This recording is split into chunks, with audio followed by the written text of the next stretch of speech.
काफी कुछ हम पढ़ते हैं, whether when we are, again there are misconceptions, myths, so can you help us clear that? जैसे कहीं मैं पढ़ रही थी कि वैक्सीन क्लॉटिंग टेंडेंसी को बढ़ाता है, ये भी मैंने कहीं पढ़ा कि कंफ्यूजन है कि वैक्सीन शायद इनफर्टिलिटी दे, तो काफी लोग रूरल इंडिया में वैक्सीन नहीं ले रहे. So can you just help our audience, the viewers, to understand that, like there's so many myths, so if you can help clarify a few of these, please. देखिए, ये बहुत अच्छा सवाल आपने पूछा अंबिका, दैट क्या वैक्सीन से क्लॉट्स हो सकते हैं या क्लॉटिंग डिसऑर्डर्स हो सकते हैं. पर्टिकुलरली ये एक लोगों में धारणा बन चुकी है कि ये थ्रोम्बोटिक डिजीज है कोविड-19 या इन्फ्लेमेटरी डिजीज है, या इसकी वजह से बेसिकली हमारा इम्यून मैकेनिज्म डिफरेंट तरीके से रिएक्ट करता है.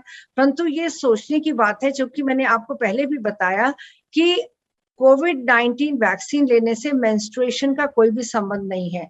चाहे वो ज्यादा मात्रा में आए या कम मात्रा में आए, उसका कोविड-19 से कोई संबंध नहीं. सिमिलरली क्लॉटिंग डिसऑर्डर्स का, क्लॉट का बनना भी, इससे कोई भी संबंध नहीं है. तो आप बेफिक्र रहें और बेफिक्र होके ही कोविड-19 का आपने जो भी वैक्सीन अवेलेबल है उसको लगवाएं. तो इससे कोई भी लेना देना नहीं है, क्योंकि ये जो धारणाएं हैं इसको बहुत जल्दी हमें दूर करना चाहिए. दूसरी चीज जो आपने अंबिका बहुत करेक्टली पूछी, कि उनको लगता है कि बेसिकली हमें ऐसे ना हो कि बांझपन हो जाए या इनफर्टिलिटी हो जाए. तो अगर हम इनफर्टिलिटी की बात करें, बेसिकली इनफर्टिलिटी कैसे होगी? इनफर्टिलिटी या तो कोई बेसिकली हम कहेंगे कोई प्रॉब्लम विमेन में है कि ओवम बनने में कोई प्रॉब्लम हो रही है, या बेसिकली मेन में कोई प्रॉब्लम है, उसके पार्टनर में कोई प्रॉब्लम है. तो इसका मतलब है कि प्राइमरी या सेकेंडरी इनफर्टिलिटी, या तो बच्चा ना होना, या एक या बच्चे के होने के बाद में दूसरा बच्चा बहुत समय तक नहीं होना, जिसको कि हम सेकेंडरी इनफर्टिलिटी कहते हैं. तो इससे कोविड-19 वैक्सीनेशन का कोई लेना देना ही नहीं है. ये बात बिल्कुल ही लोगों को दिमाग से निकाल देनी चाहिए. और तीसरी चीज ये भी बहुत गलत धारणा है कि क्या बेसिकली हमारा कोविड-19 वैक्सीनेशन को लेने के बाद में क्या हमारा इम्यून मैकेनिज्म तो नहीं कम हो जाएगा या सप्रेस हो जाएगा, जिसकी वजह से वीकनेस आ जाएगी बॉडी में, जिसकी वजह से हमें बहुत ही ज्यादा कमजोरी आ जाएगी, और उसकी वजह से हमारे मेंस्ट्रुअल साइकिल पे भी असर पड़ेगा, पूरी बॉडी पे असर पड़ेगा. तो क्या जरूरत है कि हमें अपनी हेल्थ से कॉम्प्रोमाइज करने की? तो इस तरह से लोग ये नहीं समझते कि अगर उनको आज की तारीख में वैक्सीनेशन ना लेने की वजह से अगर कोविड-19 की बीमारी हो जाती है या कोविड हो जाता है, तो बेसिकली आप देखें कि उसकी वजह से कितने कॉम्प्लिकेशंस हो सकते हैं. चाहे वो कोई भी सिस्टम आप ले लीजिए, सिर से लेकर पैर तक, आप हेडेक से लेके, मेंटल डिसऑर्डर से लेके, डिप्रेशन से लेके, कार्डियोवास्कुलर सिस्टम से लेके, न्यूरोलॉजिकल डिसऑर्डर से लेके, या बेसिकली हमारे जॉइंट में पेन्स होना वगैरह.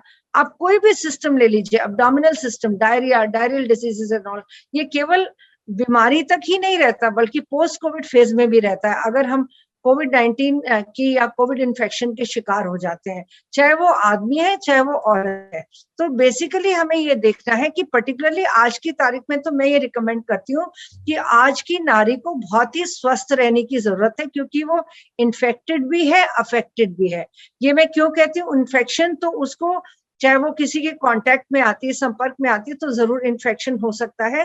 परंतु अफेक्टेड क्यों है? क्योंकि उसको बाकी बीमार रहते हुए भी बाकी फैमिली मेंबर्स की भी देखभाल करनी पड़ती है. तो ये बहुत जरूरी है. और आप देखेंगे कि जब से कोविड-19 का सिनेरियो आया है, हमारी बहुत सारी विमेन की जॉब्स भी चली गई हैं, क्योंकि वो टेक सेवी नहीं है, वो बेसिकली टेलीकम्यूटेबल जॉब्स में नहीं ऑक्यूपाई हो पाई हैं करके. तो इस तरीके से, और या वो अस्पताल में अगर नौकरी भी करती है नर्स के फॉर्म में, तो वो अगर उनको मेंस्ट्रुअल पीरियड्स आते भी हैं तो पर्टिकुलरली वो अपनी जो हमारा पर्सनल प्रोटेक्टिव इक्विपमेंट है उसको भी वो चेंज नहीं कर पाती हैं.